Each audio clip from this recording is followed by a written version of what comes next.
The Nanjing Massacre, Why Did It Happen? By Tristan Paul. What is the Nanjing Massacre? It is a massive rape and slaughter of non-combatants, disarmed soldiers, and prisoners of war in Nanjing, the capital of the Republic of China at the time, by the Japanese Imperial Army. It is said to have lasted from 1937 to 1938. The reasoning why this might have happened. To first establish why this even happened in the first place, we need to look into the background leading up to it. The so-called Mukden incident was the first of many skirmishes between the Republic of China and the Empire of Japan. Source USC Showa. This led to the Second Sino-Japanese War, in which the massacre itself happened after the fact.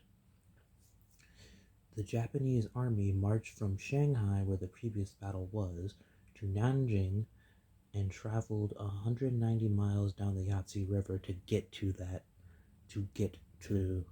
Nanking. The reasoning why continued. The reasoning why continued. This is clearly an act of terror made to demoralize and intimidate the Chinese, although not just the Chinese, but also Korea, America, and the other countries that Japan was either invading or at war with. They took advantage of the brutal skirmish in Shanghai to target a safe haven for women, children, and other non-combatants, specifically to kill and torture them. The Japanese army captured what was then China's capital city, Nanjing, and killed as many as 30,000 civilians and numerous unarmed Chinese soldiers over the course of 2 months. Source USC Showa. The attempt to scar and traumatize the Chinese was unfortunately a success, and even though the people involved were punished by imprisonment and hanging, what they did was not erased and never will be.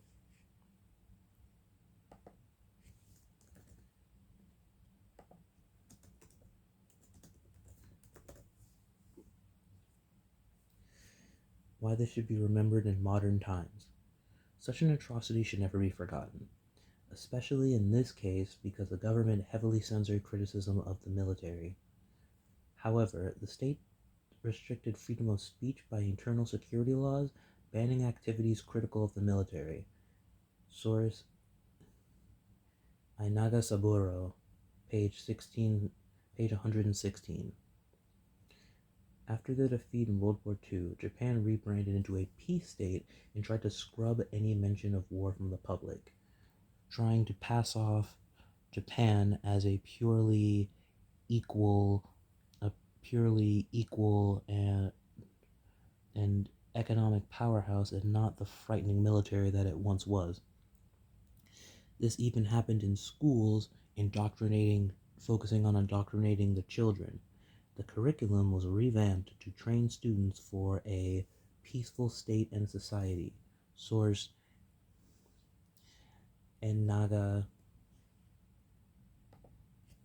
Saburo, page 116. Why this should be remembered continued.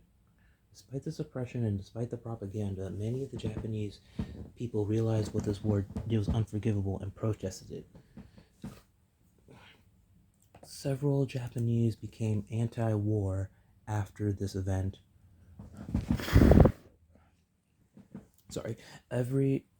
Many Japanese became anti-war after this event and protested when the government tried to sweep the atrocities under the rug. They did not play around and did not accept it.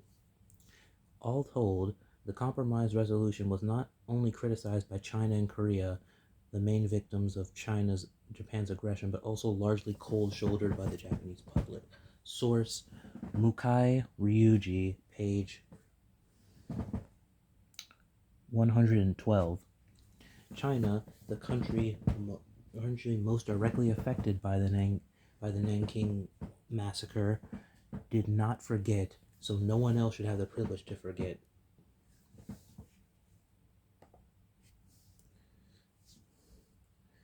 Such an atrocity could easily repeat if it was not if it is given the chance to fade from history and become obscure. That can that cannot be allowed to happen.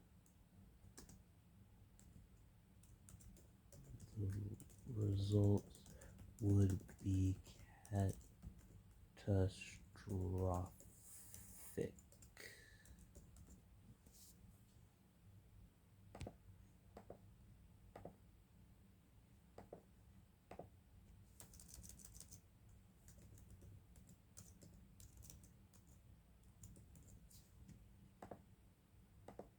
Okay. Discussion point 1.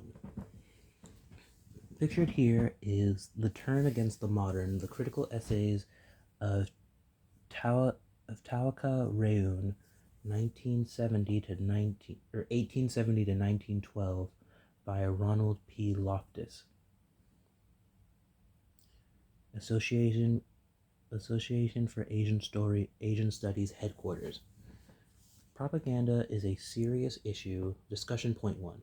Propaganda is a serious issue that every country faces, especially so with Japan, due to the potency of said propaganda.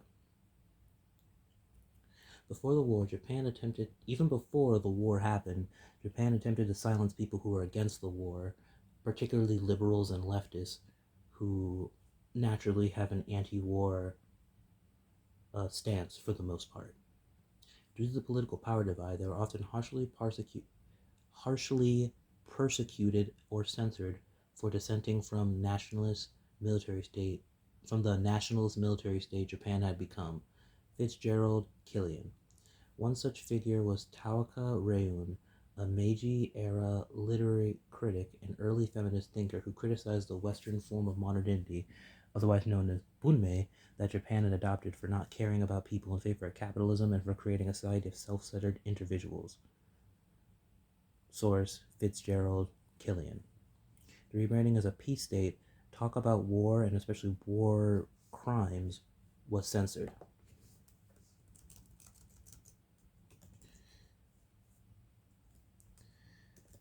This effect has lasted even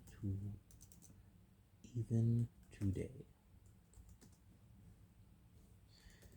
There are still people alive that deny Japan's war crimes. Discussion point 2. One of the reasons the Nanking was so easily taken was that it was evacuated, leaving no armed soldiers to defend it from Japan.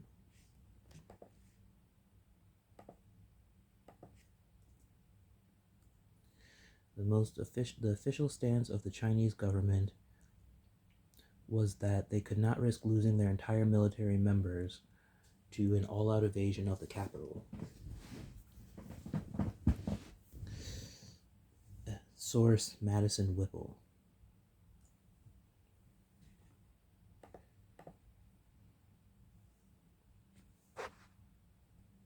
However, the military commander at the time, Tang Jiangxi, or Shangzi, stated that Nanjing would not surrender to the Japanese and the Republic of China would fight to the death.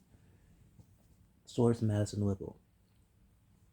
A brave sentiment for sure, but unfortunately not necessarily one that came true, as pretty much everyone left behind was helpless. It's a darn shame what happened. Discussion point 3. One of the most One of the aspects that made the Nanking Massacre, also known as the Rape of Nanking, was the concept of comfort women. Comfort women were women and girls of all ages captured from countries such as China, Korea, and elsewhere, and put into sexual slavery by the Japanese Imperial Army in the form of brothels. Though military brothels existed in the Japanese military since 1932, they expanded widely after one of the most infamous incidents in Imperial Japan's attempt to take over the Republic of China and a broad swath of Asia, the Rape of Nanking. Source: Aaron Blakemore.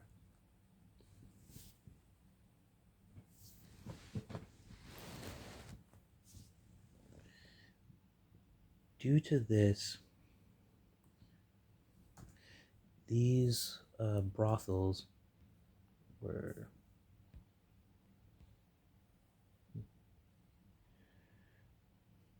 yes, and these women were not taken. These women were captured, usually by force, usually in the form of kidnapping or coercion. Using coercion, led under the false impression that they were going to nursing jobs and similar jobs that were popular for women at the time. Also, sometimes they were bought from their parents in exchange for favors or mercy. These women come from all of Southeast Asia, but most came from Korea or China.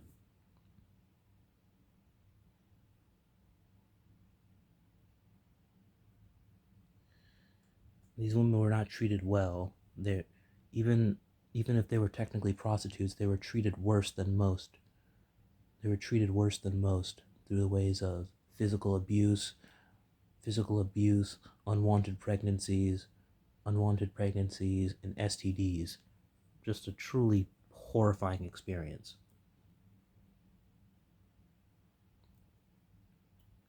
Questions for classmates. Would you forgive a teenage soldier who participated in this? Personally, I wouldn't, because although it depends on how young the teenager is, for the most part, I would not forgive them, because there comes to a certain point where you should know that committing such horrible actions is wrong, especially when it's people that are around your age. But that opinion's up to, but you can have your own stance on this. Question 2. Why do you think those that were jailed were left on parole and not hung like the emperor was? Personally, I think it's because since the emperor is the source of power of the Japanese military and is a status symbol as much as he is a person, this means that they needed to make an example out of him. So killing him just makes the most sense.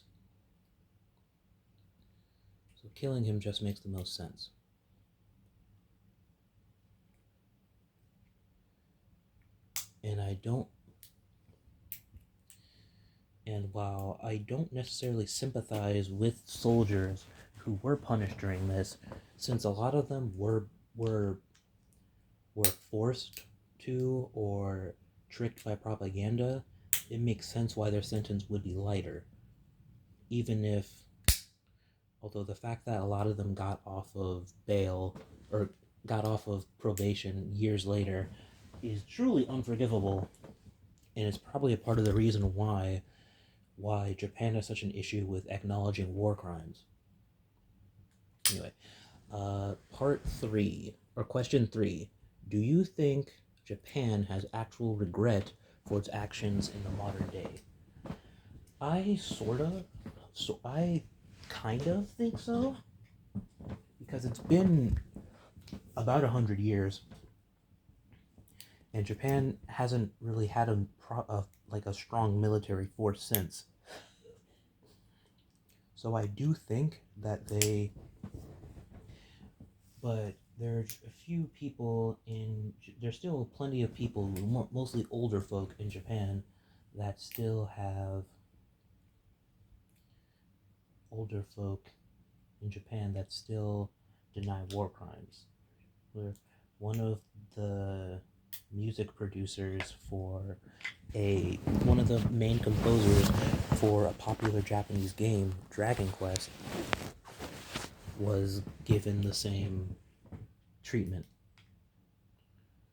Was or sorry, I misspoke. That he was that he's kind of infamous for denying Japanese war crimes and being one of the most prominent people to do so. 4. Do you think Japan will ever end up in an imperial state again? Honestly, no. Especially since Japan's most bitter rivals, China and Korea, particularly North Korea, are imperial powers in their own force, and would likely mercilessly strike down Japan if Japan decided to get cheeky and become a military force again. It's also America, who Japan and America have a long history with, and America has arguably the best military in the world, and relatively close proximity to Japan compared to Europe, for example. So three superpowers would converge and essentially destroy Japan if Japan decided to become a military imperial force again. So I don't think it's likely they're ever going to do that again, especially since Japan has been benefiting heavily from taking a more economic approach. Finally, how does this information on change your opinion on a situation? This can be the opinion of Japan, of the Imperial Japan, of the massacre itself, of World War II, of China. For the most part, there's no real worry, or I don't know why I said that. No uh, fear of what happened, or my opinion hasn't really changed, except for I am honestly disgusted that Japan or that China left Nanking essentially to be destroyed, all for the sake of a risky gamble that didn't pay off in the long run. It's a darn shame, but besides that, my opinion is most consistent. Japan is in the wrong. What they did was horrible. Nanking was a tragedy that should never ever happen again.